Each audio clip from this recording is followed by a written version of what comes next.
Hello and welcome to another episode of Brainstorm EDH. My name is Ike, and I want this channel to offer some fun, casual commander deck building ideas in order to brainstorm over the many possible commanders throughout Magic's awesome history. Nothing competitive, just for fun with friends. And as you'll notice, there's no particular budget we're working off of. It's just whatever we find fun. As with every deck, everyone will have their own preferences regarding what cards they'll include within their deck, so please take the recommendations within this video as simply suggestions. If you have any suggestions to offer the community regarding the commander we're about to discuss, then please comment on the video and tell us what they are.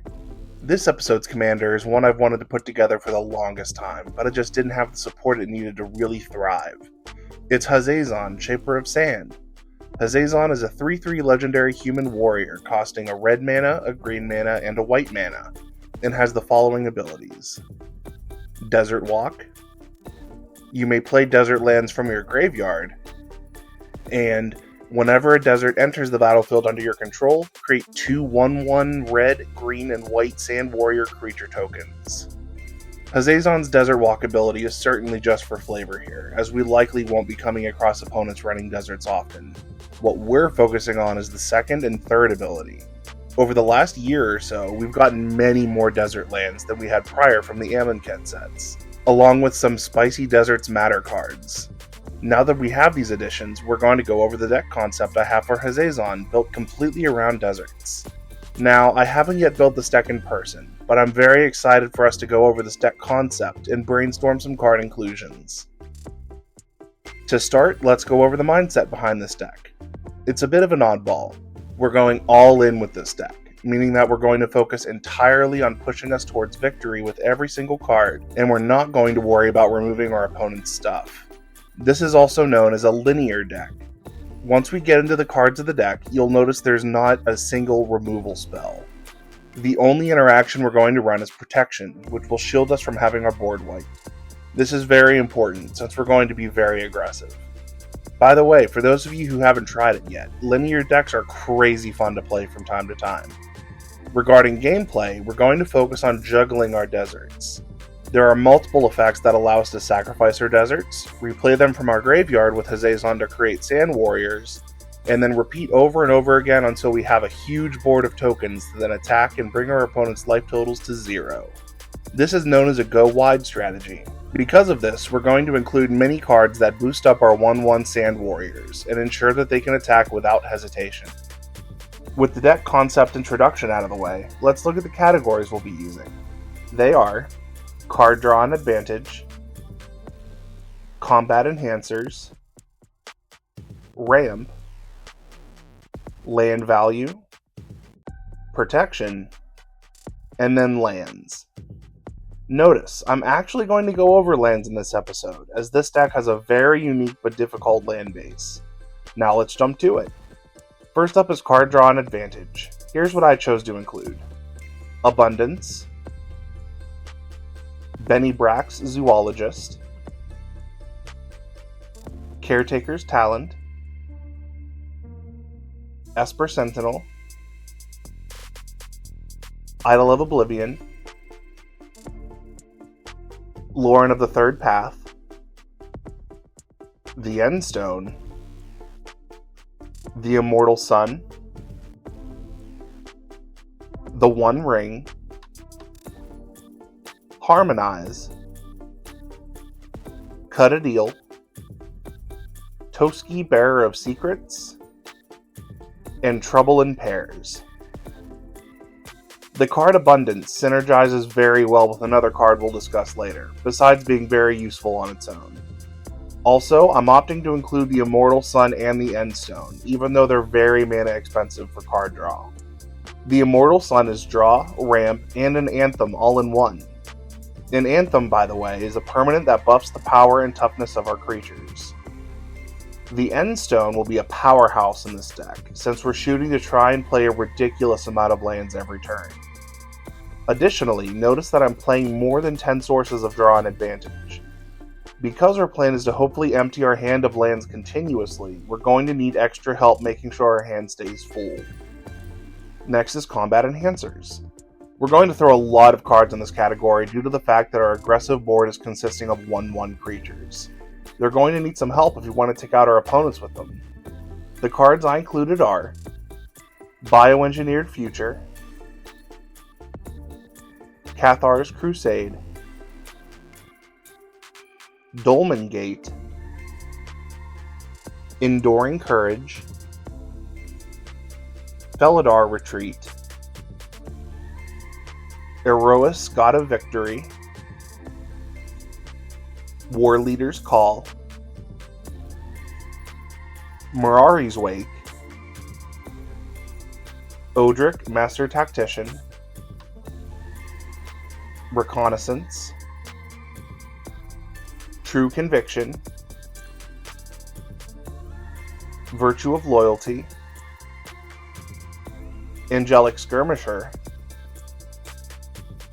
Jetmir Nexus of Rebels, and finally Craterhoof Behemoth. Everything here is either buffing our Sand Warriors or enabling them to attack without fear of losing them. Mirari's Wake and War Leader's Call are fantastic, as they're buffing our Sand Warriors in addition to their other impressive effects. The latter two cards, Jetmir Nexus of Rebels and Craterhoof Behemoth, are there to close out games. I understand that these cards are generally considered boring. However, I'd rather close out a game at a decent time than have the game potentially drag on for hours. Plus, it's healthy for a deck to have a solid win condition. Next up is Ram, which contains almost exclusively cards that allow us to play more than one land per turn. This will not only enable us to get ahead regarding mana, but also makes up half of the desert juggling engine we're trying to build. The cards I included here are the following: Azusa, Lost but Seeking, Case of the Locked Hothouse, Dryad of the Elysian Grove, Exploration, Exploration Broodship, Hugs Grizzly Guardian, Loot Exuberant Explorer, Mina and Dina Wildborn, Wayward Swordtooth, Zeldinched, and Smothering Tithe. As mentioned, this category is a large part of our deck's engine. The MVPs of this category are Dryad of the Elysian Grove and Smothering Tithe, because they grant us colored mana. We'll definitely need this, since a large portion of our deserts, and therefore our land base, produce colorless mana. After that, next is land value. This category also plays a massive role in our engine, as you'll see. Here's what I included: Amulet of Vigor, Ancient Green Warden, Chromatic Lantern, Cloudstone Curio, Cultivator Colossus, Dune Chanter, Elish Norn, Mother of Machines, Elvish Reclaimer, Famished World Sire,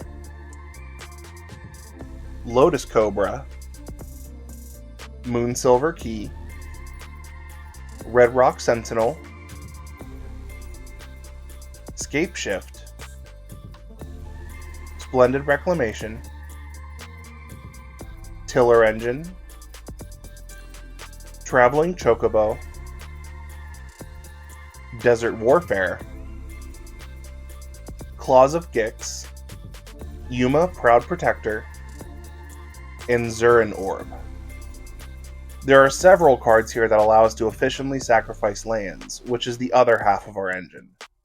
There are also multiple methods of effectively granting our lands the ability to create mana of any color, those being Chromatic Lantern, Dune Chanter, Lotus Cobra, and Moonsilver Key, which here simply acts as a second copy of Chromatic Lantern. Dune Chanter is phenomenal for us. Crazy spells in this category include Cultivator Colossus and Famished World Sire. Everything about these two cards is just so much fun in Lands Matter decks, and Abundance pairs beautifully with Cultivator Colossus.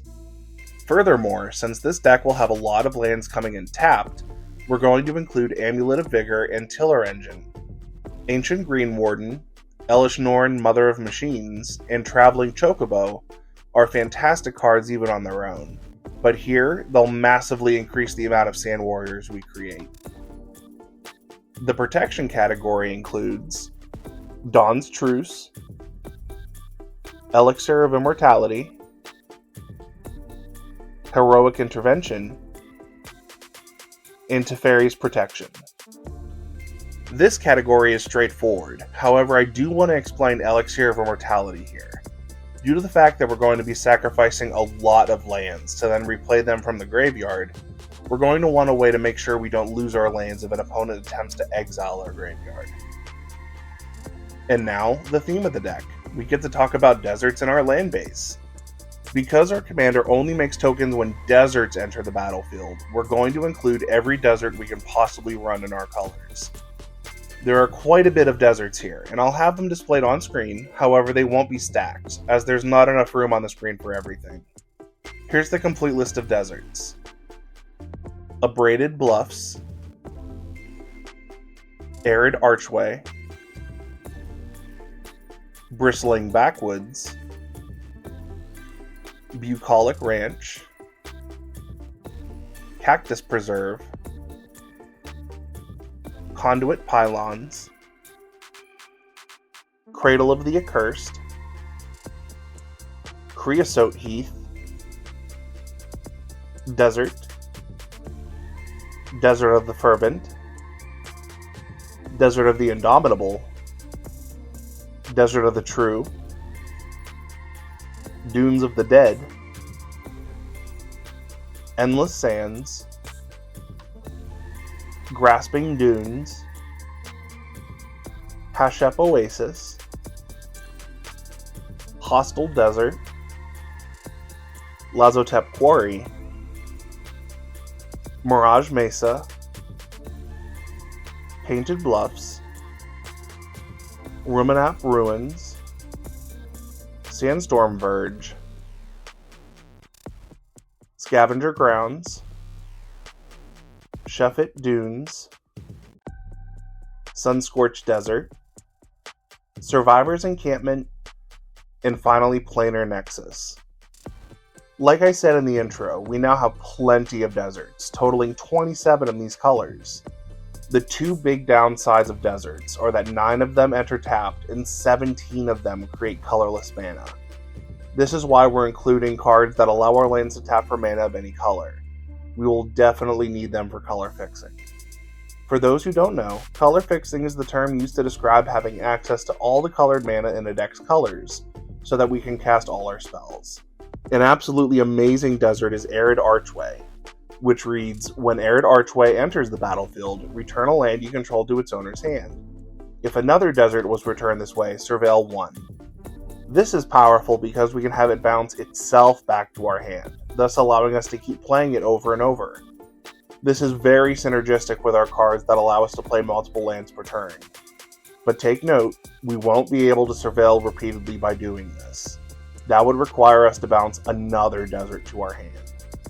Now, due to the fact that so many of our lands produce colorless mana, in addition to us not always being guaranteed to have a card that enables them to tap for any color, I chose to run a bunch of multicolored lands in the remaining land slots. Those and a Field of the Dead plus Reliquary Tower. Remember, I love having no maximum hand size. I would highly recommend running a lot of multicolored lands, even ones that enter tapped if need be, simply due to the fact that we are really going to need color fixing. On another note, I'm running 36 lands total. That's more than my usual 33 lands, however not as much as a landfall deck would normally run. This is because Hazezon isn't an actual landfall commander, it's a Deserts Matter commander. Normal lands do nothing but fix our colors for us in this deck. They do not make sand warriors. Therefore, we shouldn't fill the deck with too many non-desert lands. And that's the end of the deck building stage for Hazezon Shaper of Sand. What do you guys think? Would you do something different? Tell me in the comments. Do you enjoy running linear decks as much as I do? Tell me what commanders you use for your all-in decks. Now let's talk gameplay. Hazezon unfortunately has the weakness of being likely to have a slow start to the game, due to the deserts. In addition, color fixing will be an issue sometimes, again due to the deserts. However, we've included a couple of ways to have our lands enter untapped, and multiple ways to ensure color fixing, so we shouldn't have an issue with these things every game. For strategy, we'll be trying to juggle lands in between our battlefield and our graveyard in order to make sand warriors, which we will then use to try and attack every turn. The goal is to win via combat damage. And with that, that's the end of this video. Thank you very much for tuning in, and I hope you found this helpful. Are there cards you'd include that I didn't mention? Let me know in the comments. Do you disagree with any of my inclusions? Feel free to let me know. As mentioned, this channel is dedicated to brainstorming all the possibilities.